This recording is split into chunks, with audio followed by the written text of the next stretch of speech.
Welcome back to the channel. Don't forget to like, share, and subscribe my channel. Today we will explore how to create advanced portrait masking for high-end edits. Begin by selecting the subject using Select Subject, then refine the selection using Mask Overlay. Pay extra attention to hair, eyelashes, and facial contours. Use smaller brushes and lower opacity for precision. Once the mask is clean, separate the subject onto its own layer. Apply retouching, color grading, or lighting adjustments using clipped adjustment layers.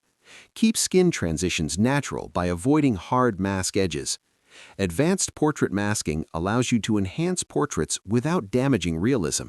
This technique is widely used in fashion, editorial, and studio photography.